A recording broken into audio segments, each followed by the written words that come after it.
you mentioned earlier today about how you've been playing like pickup and stuff. I guess I'm just curious, like who are you playing like pickup games with? A lot of former college players, some pro players that are back in. Nobody saw this coming. A coach who spent the whole tournament trying to manage Caitlinclark's minutes, dance around starting lineups, and dodge the obvious ended up watching his own decisions get flipped upside down on national television, and millions of people were watching every second of it. This is what happens when you try to slow down someone who simply refuses to be slowed down. The story of Team USA's final FIBA qualifying game against Spain isn't just about a basketball score. It's about a 24-year-old who came back from 8 months of injury recovery, stepped into one of the most scrutinized rosters in women's basketball history, and proved every skeptic wrong in the most public way possible. And the coach, standing on that sideline, he had a lot of explaining to do before the buzzer even sounded. Caitlinclark hadn't played competitive basketball in 8 months heading into this tournament. And yet, from the moment she stepped on the floor in Puerto Rico, the conversation around Team USA completely shifted. Head coach Kara Lawson had already called her one of the most dynamic playmakers in the world. And those weren't just polite words for the press. That assessment was backed up immediately by the numbers. In her debut against Senegal, Clark dropped 17 points and 12 assists in just 19 minutes of action. That is not a comeback performance. That is a statement. But despite everything she was doing on the floor, the decisions being made off it were stirring up a storm that had nothing to do with her play and everything to do with the people in charge of her minutes. Before any of that controversy could even breathe, though, fans needed to understand exactly how this situation came to be. Head coach Kara Lawson departed after just 2 games to return to Duke and prepare for the NCAA tournament, leaving Phoenix Mercury head coach Nate Tibbitz to take over as the interim leader for the rest of the qualifying run. That handoff on its own changed the entire dynamic of the tournament. Tibbitz stepped in with a roster full of WNBA stars, a player like Clark leading in both points and assists, and a fan base watching every lineup card like a hawk.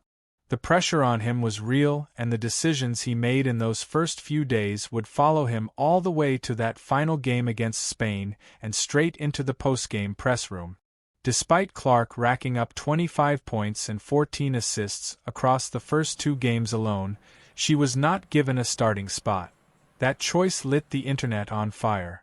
Fans flooded comment sections demanding answers, calling her the best player on the floor, questioning why Chelsea Gray was getting repeated starts, and pushing for an explanation that never fully came. The coaching staff kept leaning on the line that lineups were being rotated to build chemistry and test combinations, but that answer wasn't landing. It didn't help that Clark was clearly the most electric player every single time she stepped on the floor. Tibbitz was experimenting with hockey-style lineup substitutions, sending in entire unit groups rather than swapping individual players, which meant Clark kept entering as part of a second unit rather than leading the charge from tip-off. People watching at home weren't buying the strategic framing.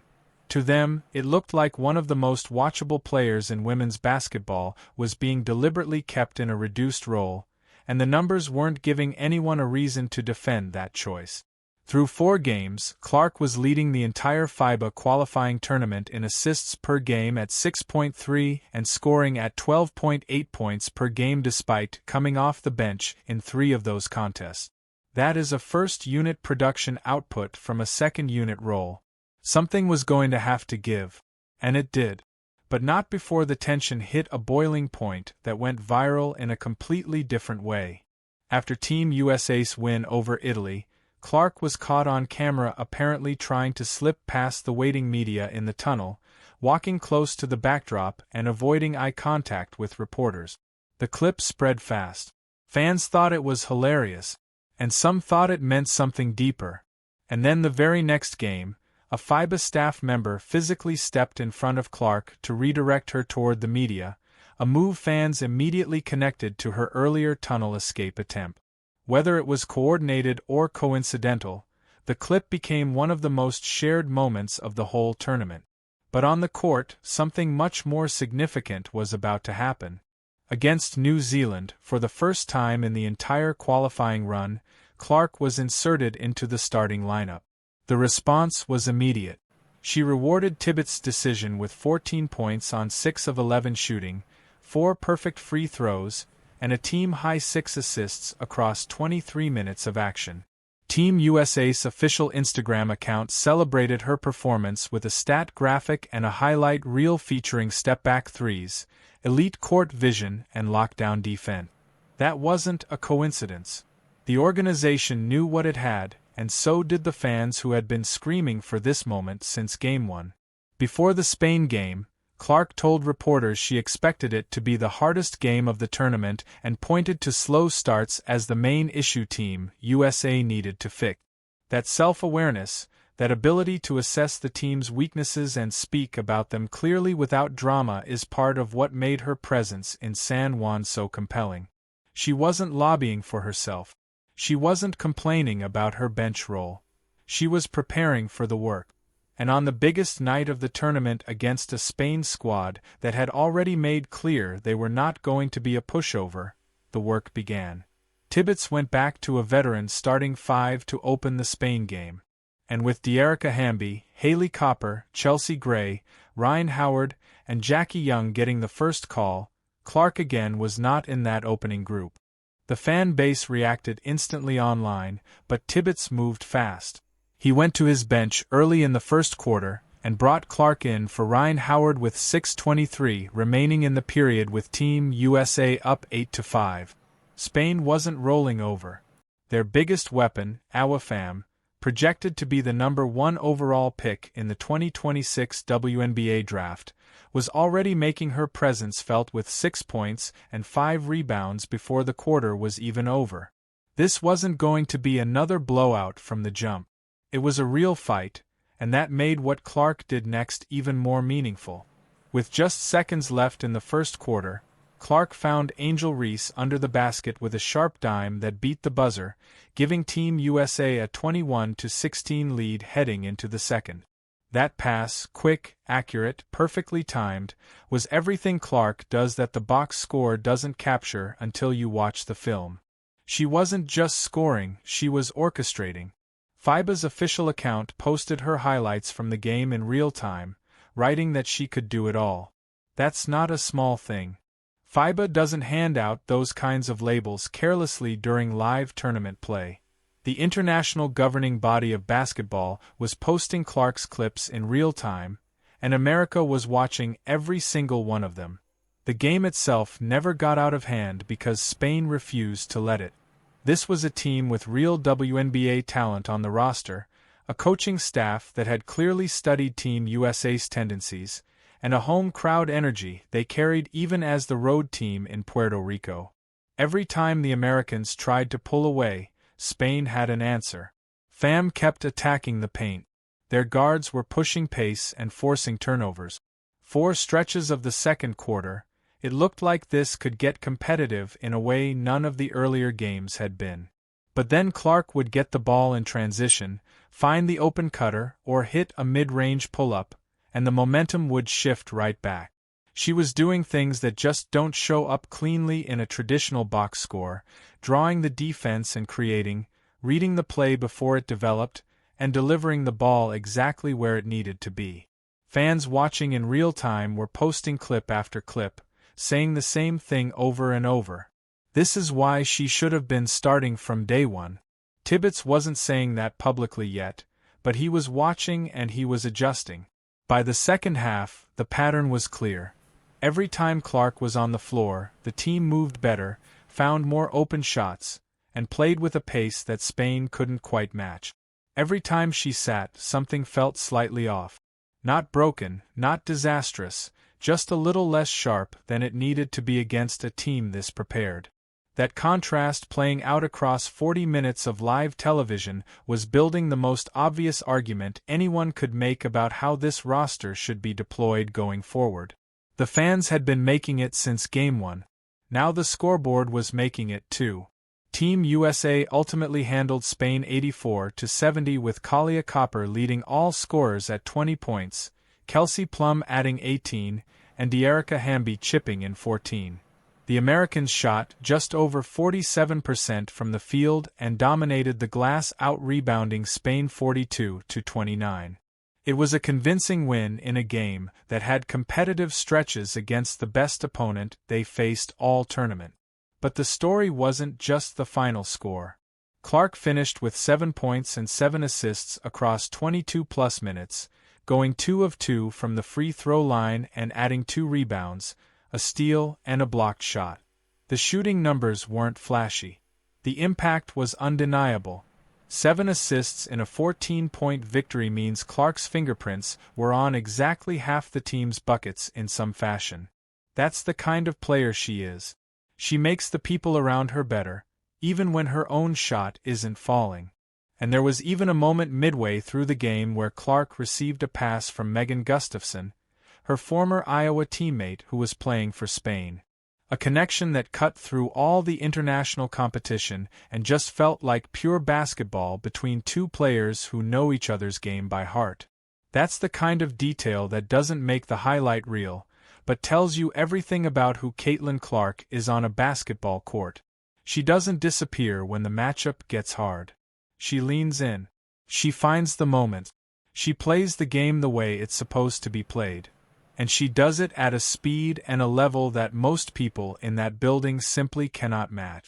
When Tibbitz stepped to the microphone after the game, he had no room left to minimize what she had brought to this tournament.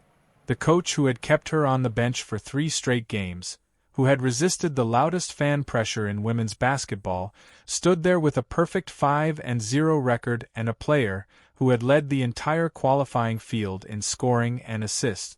All of it pointed back to her. There was no escaping it. He had run out of runway to explain away the lineup decisions, the hockey substitutions, the rotation experiment.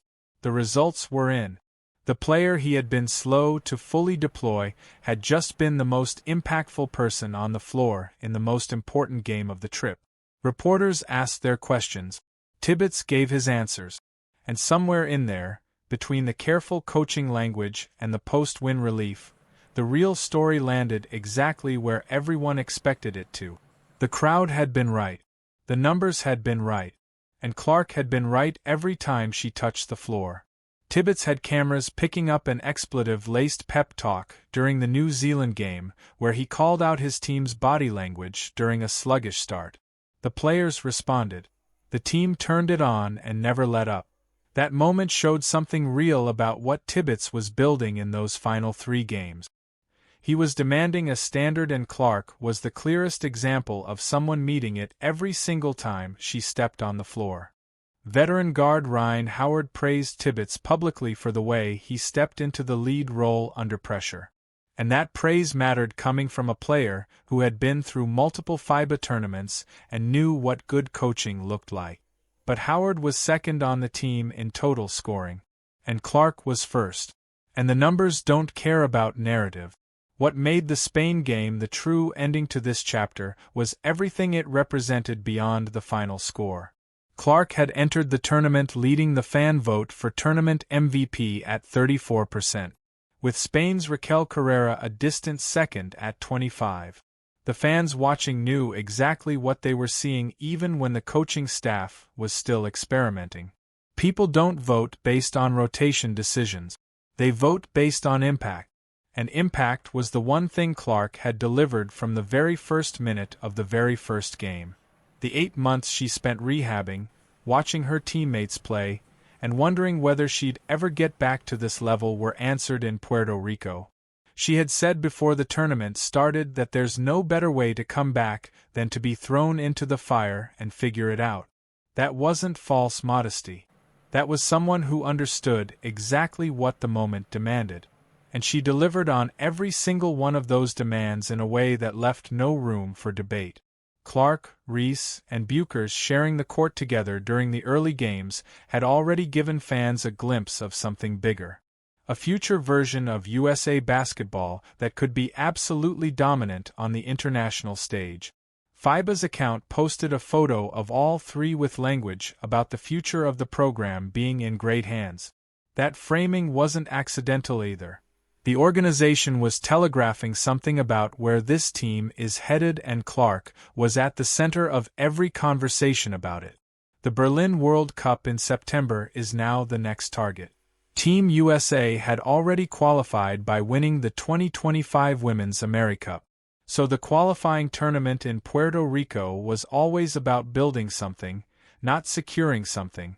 What they built in San Juan through the lineup debates, the fan uproar, the tunnel moments, the expletive-laced speeches, the Clark Gustafson assists across enemy lines, was a team starting to figure out what it can be at full strength. Tibbitz found that out the hard way. He kept adjusting his lineup decisions until the results told him what everyone watching from home already knew. Clark belongs on the floor. Clark belongs in the conversation. And in a building full of WNBA stars on a March night in Puerto Rico, and with millions of people watching coast to coast, she made absolutely sure of that one final time. The coach had his words ready for the press room. The cameras were set up. The reporters had their notebooks out. And the only problem Tibbitz faced when he got to that microphone was that Caitlin Clark had already written every word of the story for him, 40 feet away on a hardwood floor, in front of the whole world.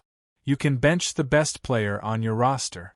You can rotate lineups, run experiments, give veteran guards extra minutes, and frame every decision as a strategic investment in team chemistry. But at some point, the truth catches up. The final buzzer sounds, the scoreboard locks in, and the only thing left standing is the record of what actually happened. Caitlin Clark led the tournament in scoring. She led it in assists, and she delivered when the game was hardest, against the best opponent, in the highest pressure moment of the entire qualifying run. 8 months away from the game, and she walked back into the fire like she never left. That's not a story about a coach making the right call late. That's a story about a player being undeniable. And everybody who watched, every fan who stayed up, every reporter in that press room, every camera operator who kept the lens on her every time she had the ball. They all walked away from San Juan knowing exactly